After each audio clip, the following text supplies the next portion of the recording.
오늘 말씀은 먼저 화면을 좀 보면서 시작을 하도록 하겠습니다. 한번 화면을 유심히 한번 좀 보시면 좋겠습니다. 세 가지 그림이 있을 텐데요. 한번 이렇게 봐주시기 바랍니다. 꼭 가자미를 코팅해 놓은 것 같은 물고기 화석입니다. 보통 생물이 죽으면 부패해서 사라지지만 특정한 환경에서는 그렇지 않는 경우도 종종 있다고 합니다.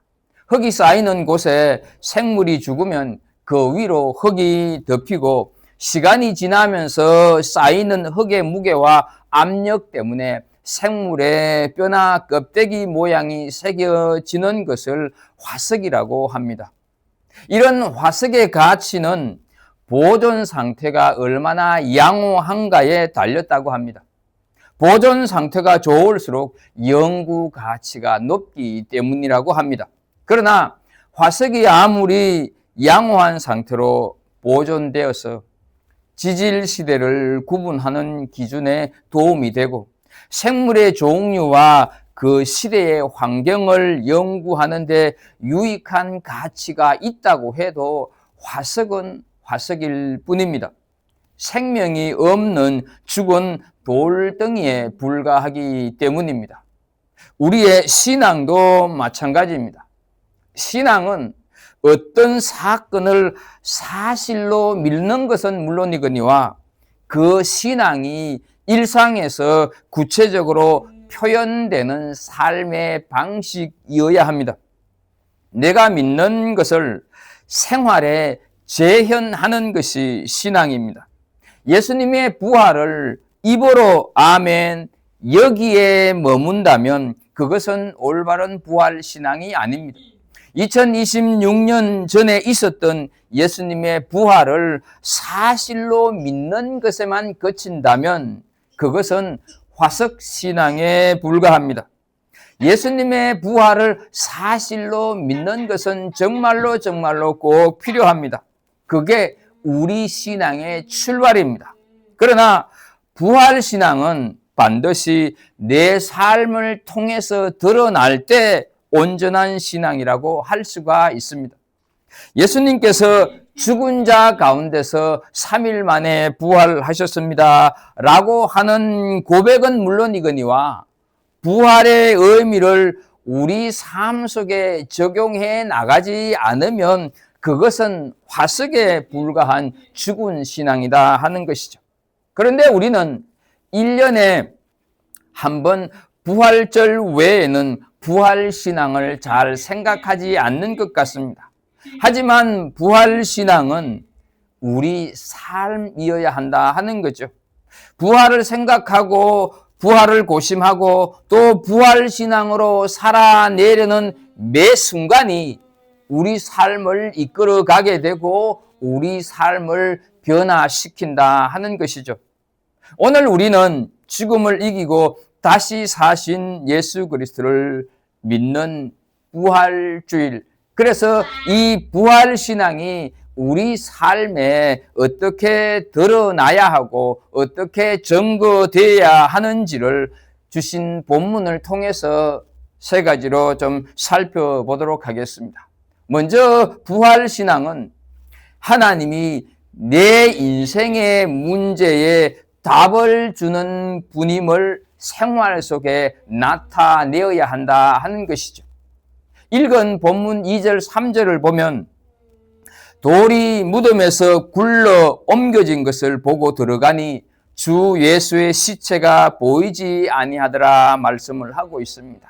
읽은 본문은 갈릴리에서 온 여인들이 안식 후 첫날 새벽, 그러니까 오늘 새벽에 예수님의 무덤으로 가는 것으로 시작이 되고 있습니다.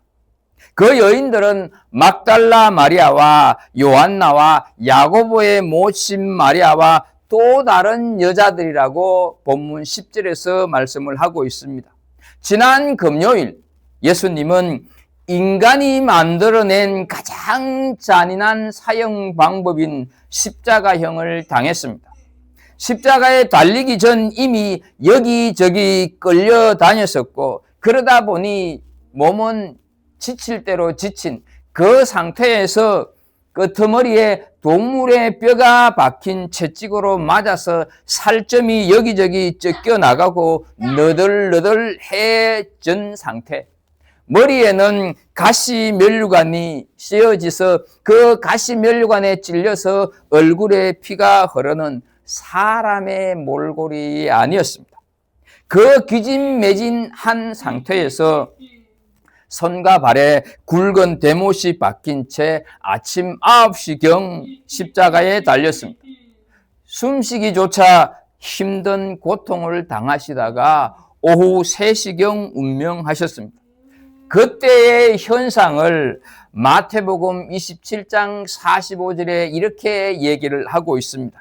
제6시로부터 온 땅에 어둠이 임하여 제9시까지 계속되더니 말씀을 하고 있고, 또 51절 말씀을 보게 되면 이에 성소 휘장이 위로부터 아래까지 찢어져 둘이 되고 땅이 진동하며 바위가 터지는 그런 기이한 일들이 일어났다고 묘사하고 있습니다. 한 군데를 더 보게 되면 요한복음 19장 34절에 보게 되면 그 중 한 군인이 창으로 옆구리를 찌르리니 곧 피와 물이 나오더라 말씀을 하고 있습니다. 나무에 달려 죽은 사람은 그날 매장하도록 되어 있는 율법과 금요일 해질 무렵부터 안식일이 시작되기 때문에 사람들은 예수님을 서둘러 장사를 지냈습니다. 그분의 시신은 이미 아는 대로 아리마대 요셉 자신의 무덤으로 준비해 놓았던 곳에 안치가 되었습니다. 예수님의 장례를 급히 마쳤다는 안타까움과 사랑하는 주님께 작별 인사도 제대로 못했다는 아쉬움에 어쩔 줄 몰라 했던 여인들은 안식일이 지나기가 무섭게 준비한 향품을 가지고 무덤으로 달려가고 있습니다. 슬픔과 낙심 가득히 안고 무덤을 향한 이 여인들은 밀려오는 또 다른 걱정에 좌불안식이었다 하는 거죠. 그것은 바로 무덤을 막아놓은 큰 돌을 어떻게 치울 수 있을까 하는 것 때문에 또 하나의 걱정이 있었다 하는 거죠. 이때 이 여인들의 마음을 마가복음 16장 3절 현대인의 성경으로 보게 되면 무덤 입구에 막아둔 돌을 누가 굴려줄까 하며 서로 걱정하였다 이렇게 말씀을 하고 있습니다. 그들에게 그 돌은 절망 그 자체였습니다. 자기들이 어떻게 할 수 없는 장애물인 그 돌을 어쩌면 좋을까 걱정하면서 무덤으로 갔다 하는 것이죠. 그런데 이게 웬일일까? 가보니 이미 돌은 옮겨져 있었고 무덤 속에는 주님의 시신이 없었습니다. 여러분, 왜 하나님께서는 그 돌을 옮겼을까 하는 것이죠. 돌이 막혀 있으면 예수님이 부활하시지 못하기 때문일까? 예수님께서 무덤 밖으로 나가지 못하기 때문일까? 결코 그것이 아닙니다. 예수님께서는 이미 부활을 하셨습니다. 그러니 굳이 돌을 옮길 필요가 없는 것이죠. 돌을 옮긴 이유는 바로 다른 데 있는 것이 아니라 이 여인들을 위해서입니다.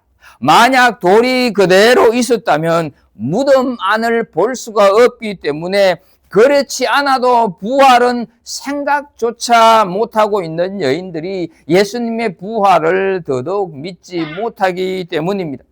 그들이 무덤 안으로 들어와 하나님께서 하신 일을 볼 수 있게 하려고 주님의 부활을 믿게 하려고 돌을 옮기셨다 하는 것이죠. 하나님께서는 죽음을 정복하시고 절망과 불가능의 돌을 옮기시는 분임을 알게 하기 위해서 돌을 하나님께서 옮기셨다 하는 것이죠. 우리 인생살이에도 그런 돌이 있지 않겠습니까? 아무리 해도 꼼짝하지 않는 돌, 내 힘으로는 어떻게 할 수 없는 삶의 돌이 많이 있다 하는 것이죠. 무슨 고통의 돌이 가슴을 짓누르고 있습니까? 혹시 어떤 역경의 돌이 마음을 가득 메우고 있어 삶이 차가운 겨울처럼 느껴지고 있습니까? 그 돌을 치울 방법, 굴러버릴 힘이 없어 가슴을 치며 슬픔에 잠긴 성도들이, 이웃들이 우리 주변에는 많이 있는 것을 보게 됩니다. 어떤 사람은 비즈니스가, 어떤 사람은 가정이, 어떤 사람은 건강이, 어떤 사람은 내 앞날이 돌에 막혀 있는 성도들 있다 하는 것이죠. 회복이 불가능해 보이는 어떤 상처가 돌이 되어 있는 사람도 있습니다. 극복할 수 없는 죄의 욕구, 견딜 수 없는 시련, 치명적인 실패나 깨어진 꿈이 돌이 되어 있다 하는 것이죠. 그러나 그것이 무엇이든지 하나님께서는 그 돌을 옮기실 수 있는 줄로 믿습니다. 우리는 그 능력의 하나님을 신뢰해야 합니다. 그리고 하나님은 내 인생의 해결자이심을 믿는 믿음을 내가 살아가는 삶 속에 드러내야 하는 것, 그것이 부활신앙의 참된 모습이다 하는 것이죠. 힘들더라도 믿음으로 행하면서 포기하지 말고 그분의 도우심을 계속 강구할 필요가 있는 것입니다. 우리가 지나온 삶을 한번 돌아보시면 좋겠습니다.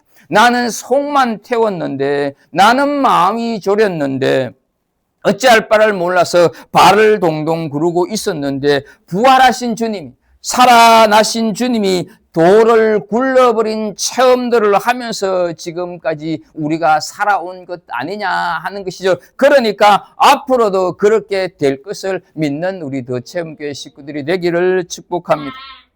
주님은 내 고통, 내 가슴 저미는 사연을 다 알고 계십니다.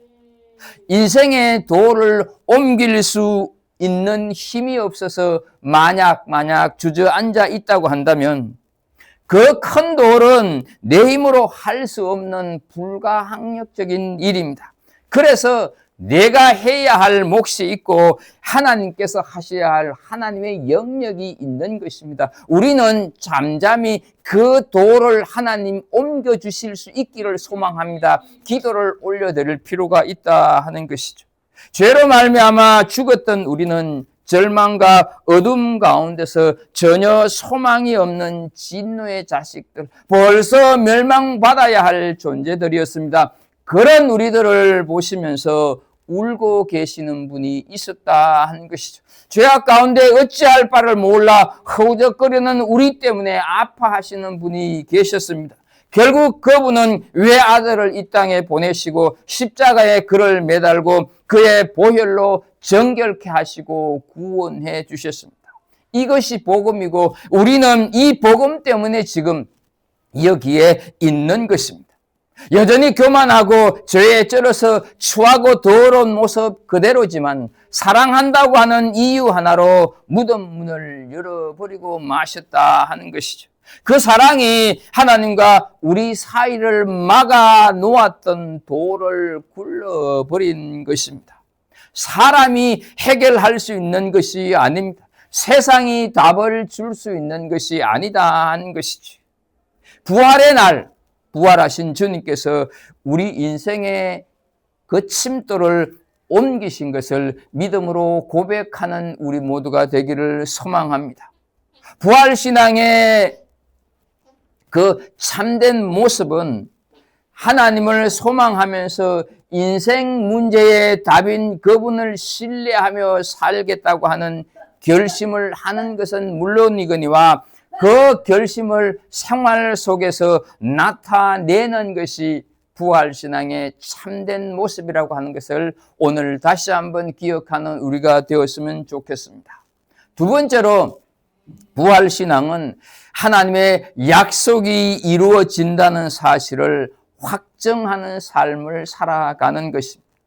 7절을 보면 이러시기를 인자가 죄인의 손에 넘겨져 십자가에 못 박히고 제3일에 다시 살아나야 하리라 하셨느니라 한데 말씀을 합니다. 돌이 옮겨졌고 무덤이 비어 있는 것을 보았음에도 여인들은 하나님께서 어떤 일을 하셨는지 충분히 깨닫지 못했다 하는 것이죠. 예수님의 부활을 전혀 믿지 못했던 그들은 예수님의 시체가 보이지 않자 근심했다고 오늘 본문 4절에서 말씀을 하고 있습니다. 그런데요, 똑같은 내용을 기록한 요한복음 20장 11절 말씀을 보면 마리아는 무덤 밖에 서서 울고 있더니 울면서 구부려 무덤 안을 들여다보니라고 말씀을 하고 있습니다. 여기서 울었다고 하는 의미는 눈에 눈물이 맺혔다 이 정도로 얘기하는 것이 아니라 통곡을 했다 하는 표현을 울었다 말을 하는 것입니다. 부활신앙이 없었던 마리아는 예수님의 시신이 없음을 보고 절망과 탄식의 통곡을 지금 하고 있는 것이죠. 그런데요, 렌스키라고 하는 신학자가 이런 말을 했습니다. 막달라 마리아는 예수님의 시신이 없어진 까닭에 울었으나 만약 그날 예수님의 시신이 무덤 속에 있었더라면 그녀와 우리는 영원히 울게 되었을 것이다 라는 말을 했습니다. 근심하고 있는 여인에게 찬란한 옷을 입은 두 천사가 예수님께서 생전에 하셨던 약속의 말씀을 상기시키는 것입니다. 주님의 약속 잊어버렸느냐? 갈릴리에 계실 때 그분께서 십자가에 죽으시고 다시 사실 것을 말씀하시지 않았느냐? 그 약속의 말씀이 이루어졌다라고 말하는 것이죠. 이때 여인들이 비로소 예수님이 생전에 하신 말씀을 기억했다고 오늘 본문 8절에서 말씀을 하고 있습니다. 하나님의 약속은 이루어집니다. 부활절은 그 사실을 확정해 준 날입니다. 그리스도인은 이 확정을 생활 속에서 나타내며 사는 사람이어야 합니다. 우리가 사는 세상은 달콤한 것을 많이 약속합니다. 그러나 그 약속에 대한 책임은 지지 않습니다. 정치인들은 많은 공약을 말하지만 지키는 것은 거의 없습니다. 기업하는 사람들도 마찬가지입니다. 수많은 부부들이 혼인서약을 지키지 않습니다. 그러나 우리 하나님께서는 반드시 약속을 지키십니다. 성경은 바로 약속의 책입니다. 그래서 신약, 구약 성경 이렇게 말을 할 때 그 약자가 바로 약속 혹은 언약이라고 하는 뜻입니다. 성경은 온통 약속으로 가득 차 있습니다. 하나님께서 인간에게 가장 먼저 하신 약속, 창세기 3장 15절 말씀입니다.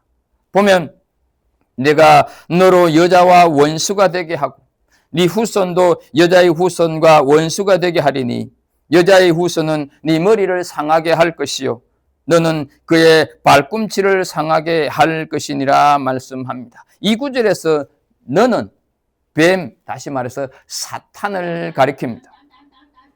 그리고 여자의 후손은 예수님을 가리킵니다. 그러니까 예수님께서 십자가에 죽으시고 부활하심으로 인간을 사망으로 몰아가는 사탄의 권세를 깨트리시겠다고 하는 약속입니다. 그 약속을 지난 금요일 예수님께서 십자가에 달려 죽으시고 오늘 새벽 부활하심으로 이루셨다 하는 것이죠. 또 하나의 약속, 창세기 15장 13절을 보게 되면 여호와께서 아브라함에게 이르시되 너는 반드시 알라. 네 자손이 이방에서 객이 되어 그들을 섬기겠고 그들은 400년 동안 네 자손을 괴롭히니 말씀합니다. 이어서 16절을 보면 네 자손은 4대 만에 이 땅으로 돌아오리라 말씀을 합니다. 창세기로 우리가 좀 더듬어 올라가서 이 본문의 배경을 좀 설명을 해보면 하나님께서 아브라함에게 나타나셔서 고향과 친척 아버지 집을 떠나라. 너로 하여금 큰 민족을 이루고 네가 바로 복이 되게 할 거다. 이런 약속을 하십니다. 그 약속을 믿고 어떻습니까? 아브라함은 어디인지는 모르지만 떠났습니다. 떠나가지고 가나안 땅이라고 하는 곳에 정착을 해서 살아가게 되는데, 이때 그 가나안 주변에 있던 5개 나라들이 연합을 해가지고 가나안을 침공해서 이 아브라함의 조카 롯을 비롯하여서 많은 사람들을 포로로 사로잡아 갔습니다. 그 사실을 안 아브라함이 야간에 자기가 데리고 있던 사병들을 데리고 야간에 기습 공격을 해가지고 롯도 찾아오고 가족들도 찾아오고 다른 빼앗겼던 물건들도 찾아오게 됩니다. 이랬을 때 하나님께서 하신 약속이 조금 전에 제가 읽어드린 말씀이다 하는 것이죠. 그런데요, 하나님께서는, 아브라함은 그 약속을 어떻게 믿습니까? 하나님께 얘기를 했을 때 하나님께서 말씀을 하십니다. 아브라함에게 3년 된 암소, 그 다음에 암염소, 또 수단과 숫양과 비둘기를 준비하라고 해서 그것들과 함께 언약을 맺는 것이 창세기 15장에 잘 나타나고 있습니다. 이 언약 후에 아브라함의 정손자였던 요셉이 애굽으로 팔려가게 되고 가전 고생 끝에 애굽의 총리가 됩니다. 요셉의 아버지 야곱을 비롯한 11명의 형제와 가족들 70명을 가나안에서 애굽으로 이민을 오게 합니다.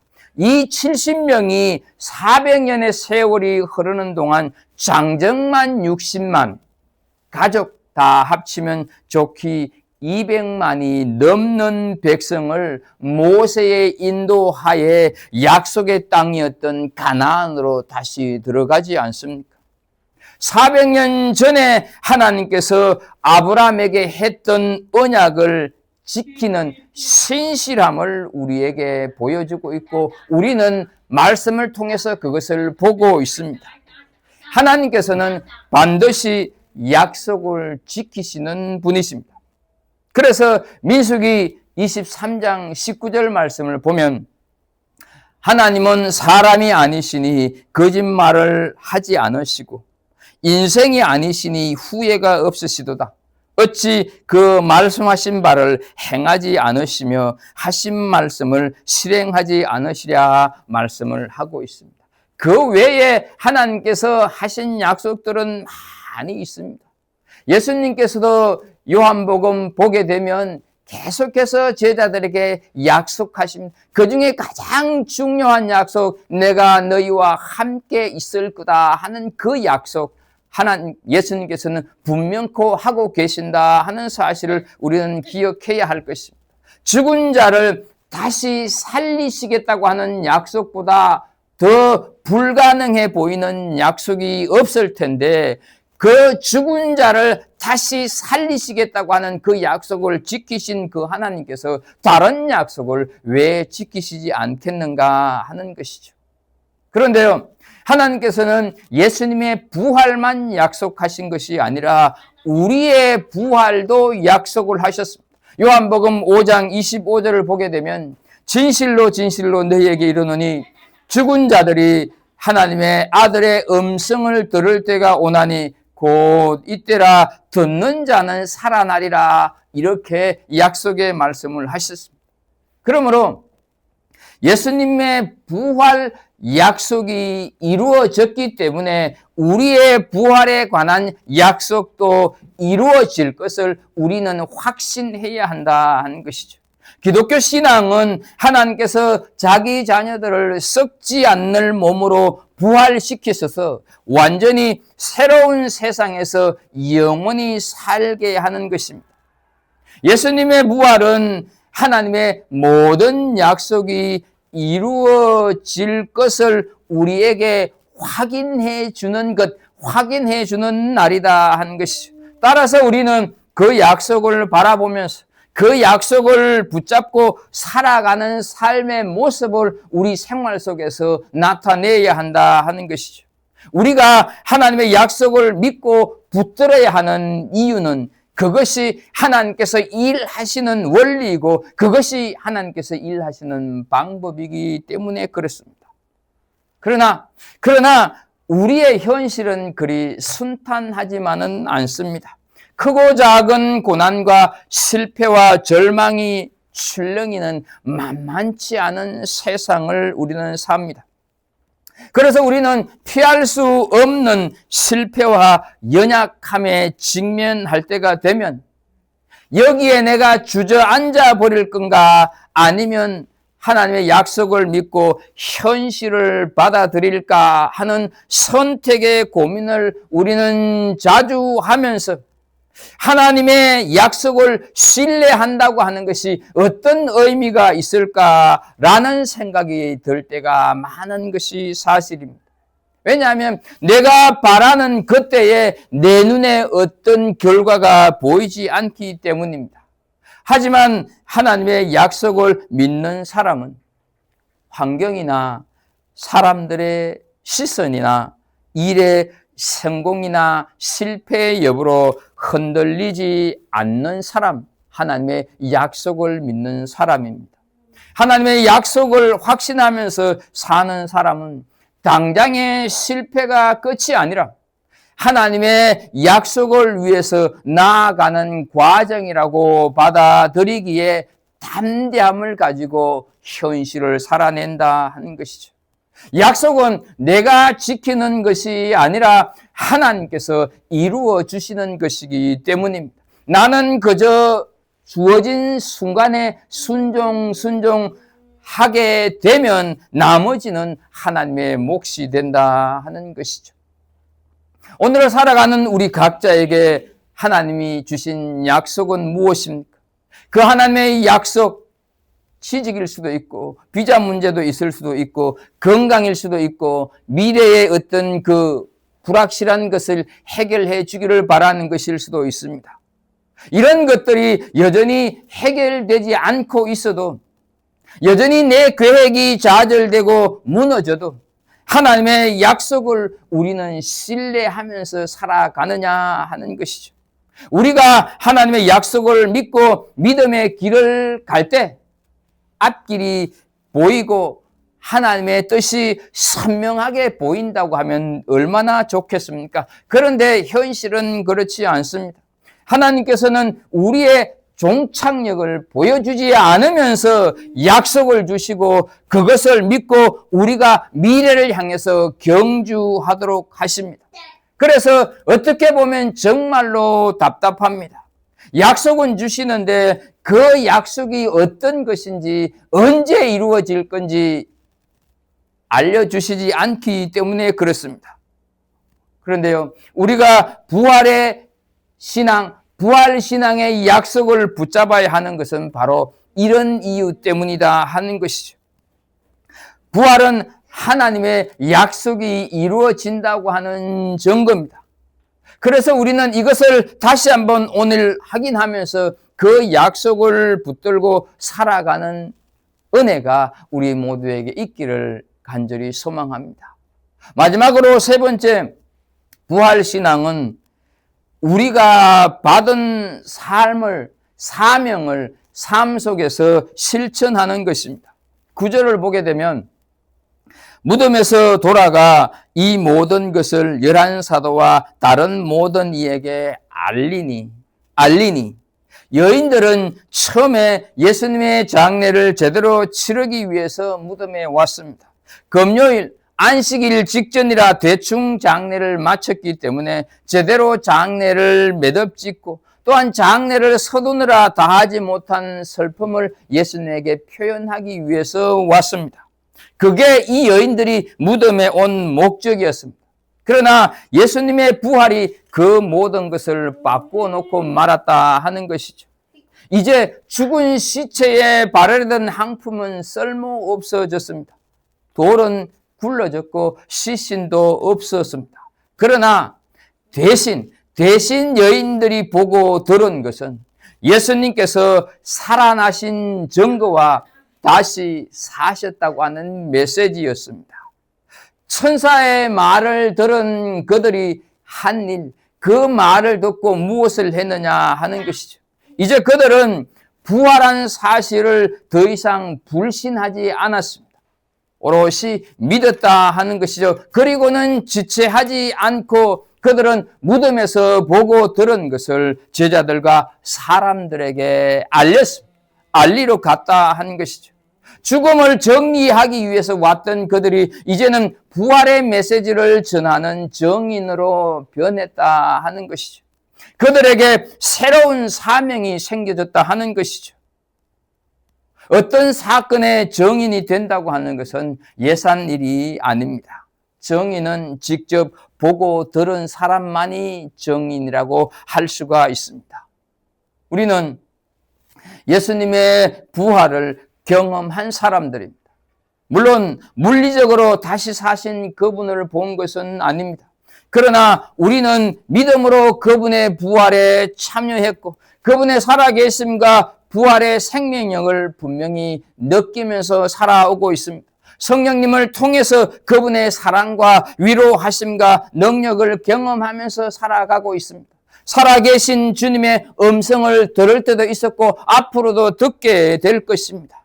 우리는 믿음으로 그분의 죽으시고 다시 사신 사건에 연합해진 사람들이다 하는 것이죠. 우리는 그분만이 이 세상의 유일한 소망이요 모든 문제의 대답임을 확실히 믿는 사람들입니다.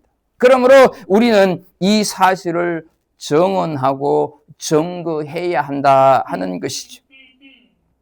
셰우도 홀이라고 하는 의사가 쓴 조선 회상이라고 하는 책을 소개하겠습니다. 책 팔려고 하는 건 아니고요.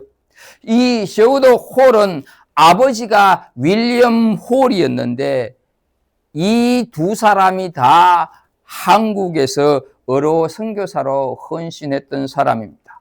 여러분 2대째 이 둘 다 부부가 아버지 그리고 어머니 그리고 이 셰우드 홀 그리고 이 셰우드 홀 아내까지 다 부부라 의사라고 한다면 미국에서 얼마나 윤택한 생활을 할 수가 있겠습니까?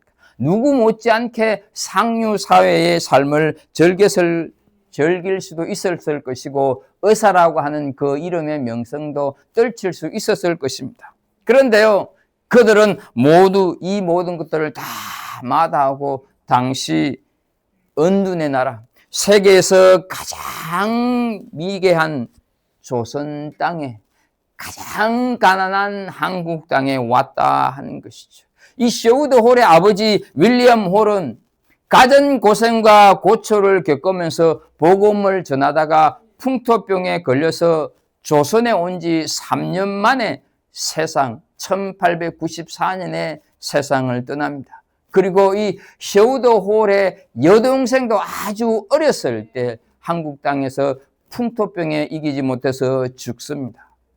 이렇게 셰우드 홀은 아버지 그리고 여동생 죽는 이런 것을 보면서 미국으로 다시 돌아가는 거죠. 그런데 미국에 돌아가서 다시 의대 공부를 하고 이 한국 땅으로 다시 왔다 하는 것이죠. 아마 우리 다 어른들이니까 우리 초등학교 다닐 때 그 편지에 우표를 붙이면서 결핵 퇴치를 위한 크리스마스 실이라고 하는 걸 붙인 기억이 있지 않습니까? 이 셰우드 홀이 그 크리스마스 실을 붙이는 것을 고안했던 그런 선교사였다 하는 것이죠. 자, 그러면 이들은 왜 이런 선택을 했을까 하는 것이죠. 그들은 자신이 경험했던 예수님, 십자가에서 죽으시고 부활하신 그분의 사랑과 생명 그리고 그 복음을 당시 세계에서 가장 가난한 나라 미신과 무지가 온통 지배하고 있었던 그 어두운 나라 그 불쌍한 조선 민족에게 전하기 위해서 그 사명을 가지고 여기에 왔다 하는 것이죠. 부활신앙은 이처럼 이런 사명을 실천하는 삶을 살아가는 것입니다. 우리 이런 사명 가지고 있는지 그리고 우리 이런 사명 가져야 하지 않느냐 하는 것이죠. 내 가족도 품어야 되고 내 교회도 품어야 하지만 이웃도 품어야 하고 이웃 나라도 품어야 합니다. 이민자의 행로에 지친 디아스포라들을 복음으로 환대하는 사명을 우리 교회가 가질 필요가 있지 않겠습니까? 정말로 복음으로 마음껏 영혼을 환대할 수 있는 그런 우리 교회가 되었으면 좋겠습니다. 하나님께서 정말로 우리 교회에 이렇게 환대할 수 있는 인적 자원, 물적 자원, 영적 자원을 채워줄 수 있기를 위해서 우리가 함께 기도해야 하지 않겠습니까? 부활절은 바로 이런 사명을 확인하고 헌신을 결심하고 실천하는 날입니다. 이 사명으로 가득 찼던 바울 사도는 사도행전 20장 24절에 이런 고백을 합니다. 내가 달려갈 길과 주 예수께 받은 사명 곧 하나님의 은혜의 복음을 증언하는 일을 마치려 하면은 나의 생명조차 조금도 귀한 것으로 여기지 아니하노라 고백합니다. 예수님께서 다시 사셨습니다. 그리고 지금도 살아서 역사하고 계십니다. 또 그분이 언젠가는 다시 오실 것입니다. 그러므로 그분을 전하는 것, 그분을 알리는 것보다 더 중요한 일은 없습니다. 그것보다 더 가치 있는 일은 없다 하는 것이죠. 이제 2026년 부활주의를 맞으면서 내 부활 신앙은 생명이 없는 죽어버린 화석과 같은 그런 신앙은 아닌가 하는 것을 돌아볼 필요가 있습니다. 이날은 이 부활주일은 세상이 답을 주지 못하는 그 누구도 옮길 수 없는 우리 인생의 무거운 돌을 옮기시는 삶의 해답을 주신 날이 오늘입니다. 하나님의 능력을 믿으면서 그 능력을 힘입어 사는 모습을 확인하는 날이 오늘이다 하는 것이죠. 이날은 죽은 자의 부활이라는 하나님의 약속을 이루신 날, 그래서 나도 부활한다고 하는 사실을 믿고 믿음으로 그 약속을 붙잡는 날, 그리고 이날은 지금도 살아계신 예수 그리스도를 전하는 새로운 사명을 깨닫는 날이다 하는 것을, 그리고 그 사명을 헌신하는 삶을 내 인생 속에서 실천하리라 다짐하는 날이 바로 오늘이다 하는 것이죠. 부활은 결코 말이 안 된다, 있을 수가 없다고 부정되거나 혹은 저 먼 미래에 우리가 죽은 뒤에 맞이할 막연한 사후세계의 보너스가 부활이 아니다 하는 사실, 부활은 바로 지금 오늘 현실이라고 하는 것을 우리는 기억해야 할 것입니다. 한 주간 살아가시면서 정말로 내가 부활의 증인으로서 어떤 삶을 살아갈 것인가 고민해 가는 가운데 누군가에게 한 번은 그래도 복음을 전할 수 있는 그런 삶을 이번 한 주간 동안 살아낼 수 있는 우리가 되었으면 좋겠습니다. 정말로 내가 살아가는 삶 가운데서 부활신앙을 드러내는 삶을 사는 우리 더 체험교회 식구들이 되기를 주 예수 그리스도 이름으로 축복합니다. 기도하겠습니다. 하나님 아버지, 우리에게 부활을 주셔서 감사합니다. 사망 권세 깨뜨리시고 다시 사셔서 우리에게 소망을 주셔서 감사합니다. 하나님, 우리가 해마다 부활주의를 맞이하지만 오늘로 끝나는 것이 아니라 우리 삶이 전부 매일매일 매 순간 부활신앙이 작동되고 실천되고 적용되는 삶을 사는 우리 더 체험교회 식구들 다 되게 하여 주옵소서. 예수님의 이름으로 기도하옵나이다. 아멘.